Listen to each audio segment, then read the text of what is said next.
Hello प्यारे बच्चों, कैसे हैं आप सभी। मैं sir doctor Arun Maru, SN professor of political science. The Safalta online classes में आपका एक बार फिर से स्वागत है।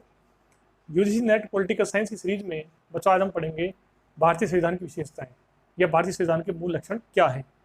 तो मूल रूप से 12 लक्षण है भारतीय संविधान के, और ये बहुत ही इंपॉर्टेंट टॉपिक है जो आपकी यूजीसी नेट के पॉलिटिकल साइंस के एग्जाम में काम आने वाली चीज़ है। ठीक है, पहला लक्षण है भारतीय संविधान निर्मित है, लिखित है, सर्वाधिक विस्तृत है। अर्थात भारतीय संविधान लिखा हुआ है, सबसे विस्तृत संविधान है, क्योंकि मौलिक संविधान में 395 अनुच्छेद थे, वर्तमान में 448 अनुच्छेद हैं।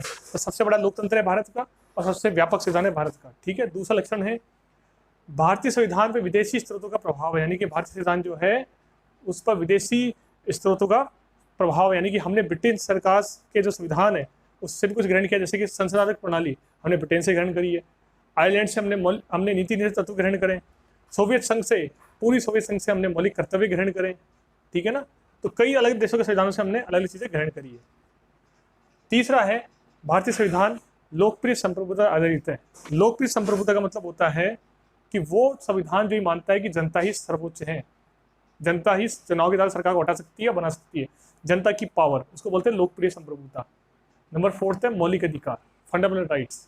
भारतीय संविधान ने नागरिकों को मौलिक अधिकार दे रखे हैं नागरिक होने के नाते, कि नागरिक अपनी आवश्यकता की पूर्ति कर सके, अपनी स्वतंत्रता का उपभोग कर सके, अपने अधिकारों का उपयोग कर सके, उपभोग कर सके। और यदि मौलिक अधिकार का हनन होता है या मौलिक अधिकार नहीं मिलते हैं किसी नागरिक को, तो वो नागरिक कोर्ट की शरण ले सकता है।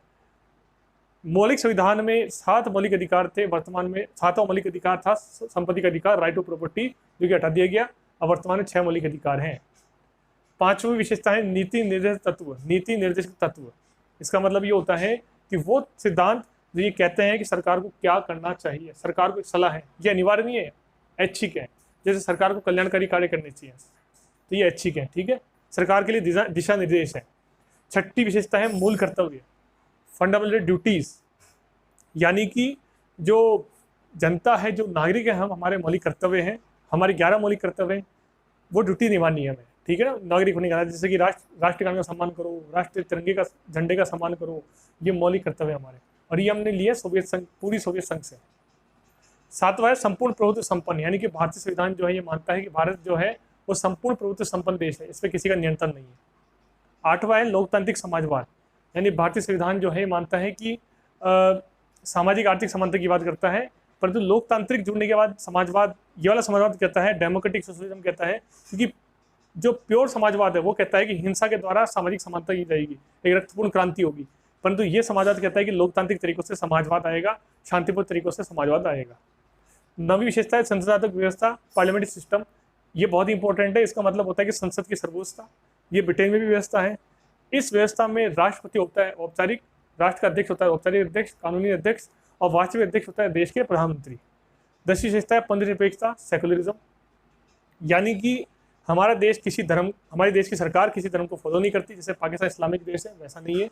और भारत देश जो है सब धर्मों का सम्मान करता है, प्रत्येक माइनॉरिटीज़ को, प्रत्येक अल्पसंख्यक को अपने भारत देश के अंदर अपना धर्म मानने की स्वतंत्रता है, अपनी पूजा पद्धति करने की स्वतंत्रता है।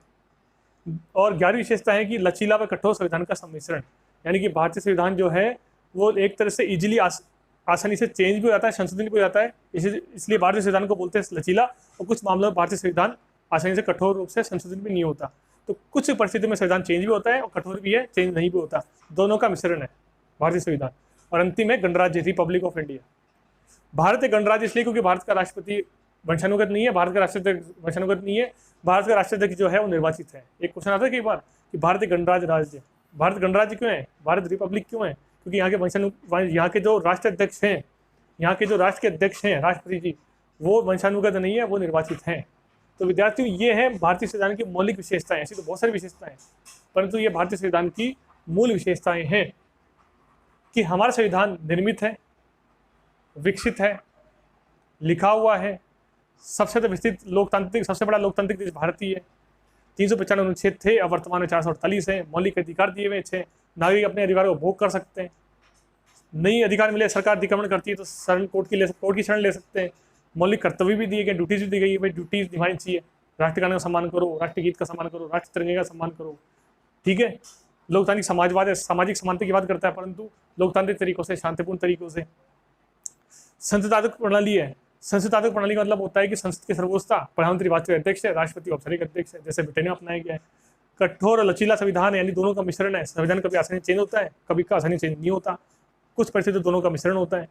गणराज्य है, क्योंकि राष्ट्राध्यक्ष वंशानुगत नहीं है, निर्वाचित है। विदेशी स्रोतों का प्रभाव है, ब्रिटेन, अमेरिका, कनाडा, जर्मनी, दक्षिण अफ्रीका, इन देशों के संविधान की विशेषताएं भारतीय संविधान में दिखती है हमें, ठीक है। और लोकप्रिय संप्रभुता पद्धति, यानी कि भारतीय संविधान जो है यहाँ पर जनता की संप्रभुता है, जनता की पावर दी गई है यहाँ पर जनता को। जनता अपनी सर्वोच्चता से, पावर से, चुनाव से सरकार को हटा भी सकती है, बना भी सकती है। लोकप्रिय संप्रभुता, ठीक है। नीति निर्देश तत्व, ये वो तत्व हैं जो कि सरकार को निर्देश देते हैं कि सरकार को क्या कार्य करने चाहिए, सरकार को कैसे कल्याणकारी कार्य करने चाहिए। और पंथ निरपेक्षता, सेकुलरिज्म, इसका मतलब ये होता है कि सरकार का कोई धर्म नहीं है, सरकार सब धर्मों को मानती है और सब धर्म समान है सरकार के सामने। आई बात समझ में? तो ये है विद्यार्थियों भारतीय संविधान की विशेषताएं, लक्षण। आपको वीडियो कैसे लगा कमेंट सेक्शन में कमेंट करके जरूर बताइए मेरे को। वीडियो को लाइक कीजिए, शेयर कीजिए, सब्सक्राइब कीजिए। Thank you.